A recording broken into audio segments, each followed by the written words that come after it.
Assalamualaikum warahmatullahi wabarakatuh. Video kali ini kita akan mengisahkan sedikit tentang kisah Syekh Abdul Qadir Al-Jailani.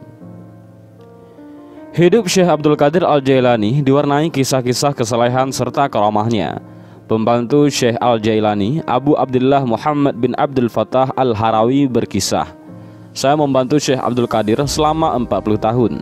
Beliau sholat subuh dengan wudhu sholat isya. Jika beliau berhadas, segera berwudu dan sholat sunat 2 rakaat. Setelah sholat isya, beliau berkhalwat dan tidak ada seorang pun yang dapat mengganggunya hingga terbit fajar. Beberapa kali khalifah datang ke rumahnya, namun tak pernah berhasil untuk menemuinya." Pernyataan Ibnu Al-Fattah ini dikutip Imam Asy-Sya'rani dalam kitabnya yang berjudul Tabaqat Al-Kubra. Selanjutnya, Ibnu Al-Fattah menceritakan, "Saya pernah bermalam di rumah Syekh dan saya melihat ia salat sunat di awal malam dan berzikir hingga sepertiganya malam yang awal. Kemudian beliau salat dan membaca Al-Quran sampai habis sepertiganya malam yang kedua." Syekh Abdul Qadir Al-Jailani dikenal tidak mau mencari muka kepada kaum elit, baik kepada orang kaya ataupun para pembesar kerajaan. Pernah suatu ketika ia didatangi oleh khalifah. Ia tidak langsung menemuinya, tetapi ditinggalkan beberapa waktu dalam khalwatnya. Dikisahkan oleh Abdullah Al-Masali bahwa pernah suatu ketika Al-Mustanjid Billah, salah seorang khalifah Abbasiyah, datang ke rumah Al-Jailani untuk meminta nasihat.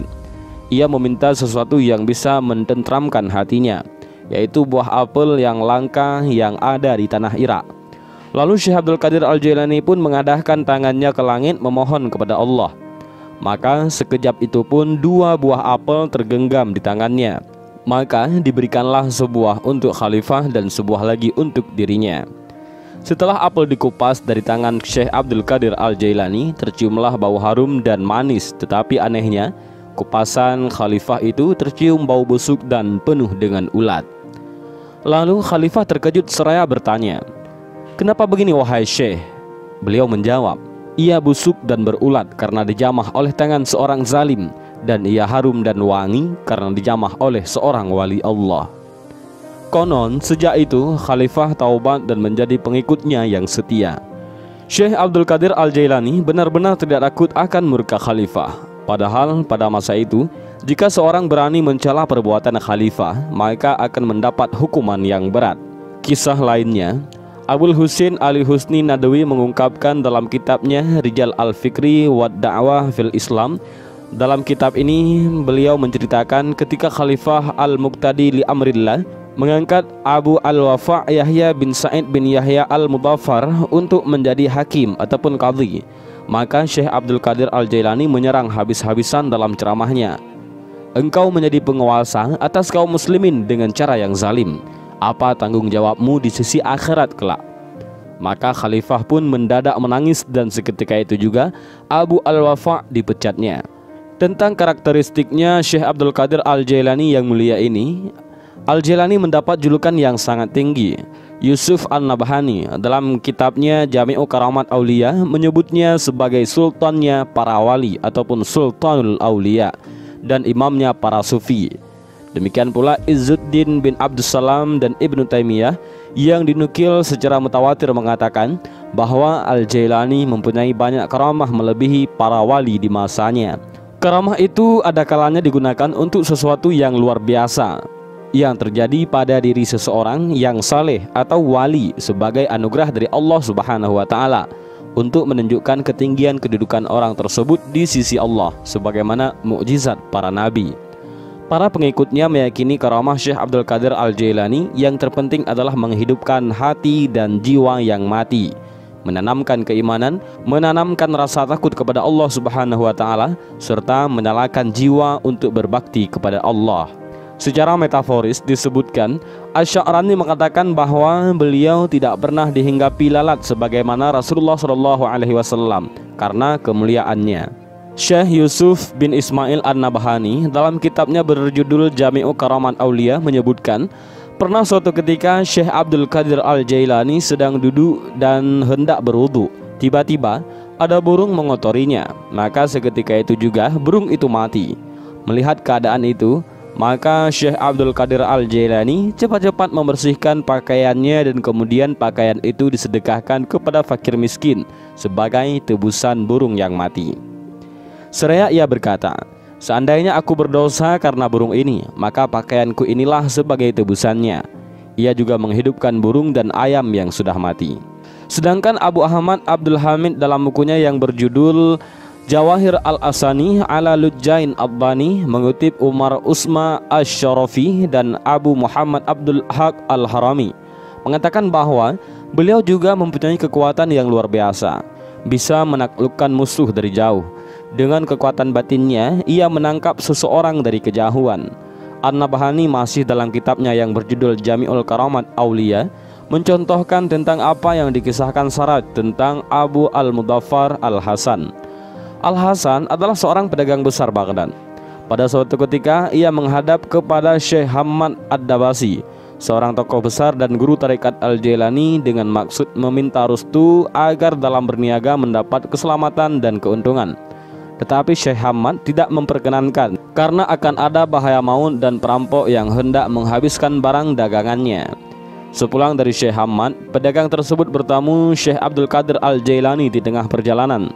Maka diceritakanlah semua yang difatwakan oleh Syekh Hamad. Mendengar semua cerita itu, maka berkatalah Syekh Abdul Qadir Al-Jailani, "Berlayarlah tahun ini, pasti engkau selamat dan pulang dengan membawa keuntungan yang besar. Akulah yang bertanggung jawab atas segala risikonya." Beberapa saat kemudian, Abu Al-Mudhaffar pun berangkat menuju negeri Syam ataupun Syria. Ternyata sampai di sana dagangannya laris berlaku 1000 dinar. Kemudian ia menuju Halab, dan dikala ia beristirahat, uang dagangannya tertinggal sampai semalaman. Dalam tidurnya, ia bermimpi bahwa ia dan kafilah lainnya dirampok oleh kawanan penjahat dan dibunuhnya. Setelah bangun, maka di lehernya terdapat bekas darah dan masih terasa sakitnya gorokan pisau. Barulah kemudian ia ingat uangnya yang tertinggal di tempat ia berhajat. Maka segeralah ia mencarinya dan ternyata masih utuh uangnya itu. Dan riang gembira ia kembali menuju ke Baghdad.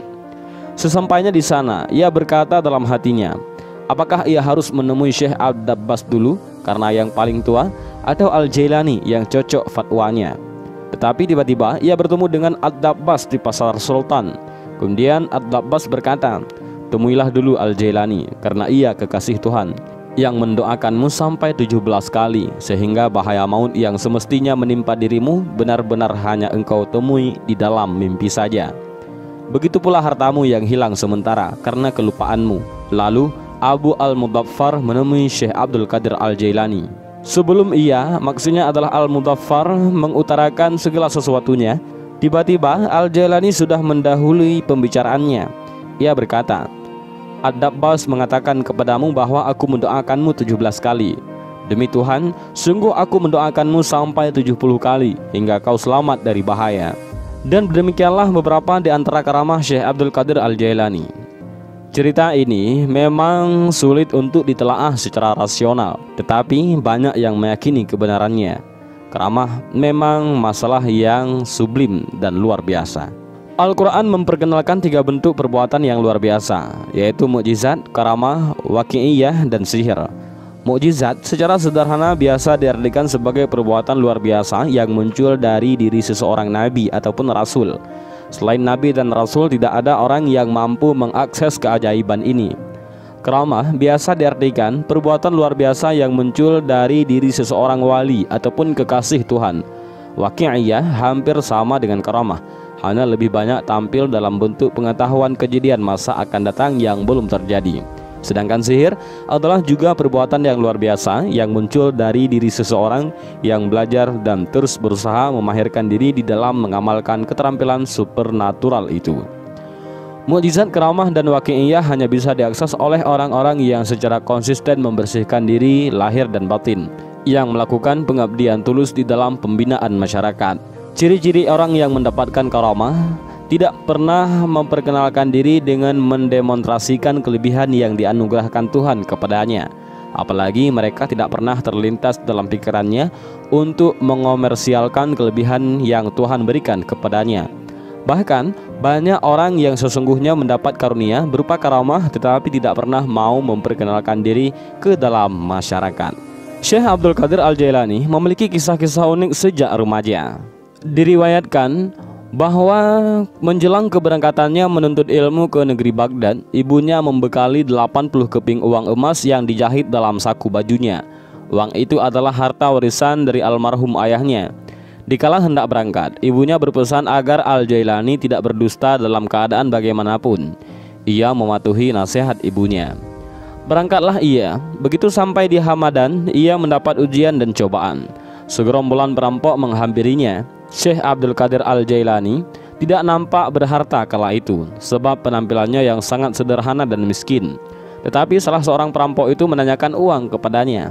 Al-Jailani pun mengaku bahwa uang dari ibunya sebesar 80 keping. Lalu sang perampok keheranan melihat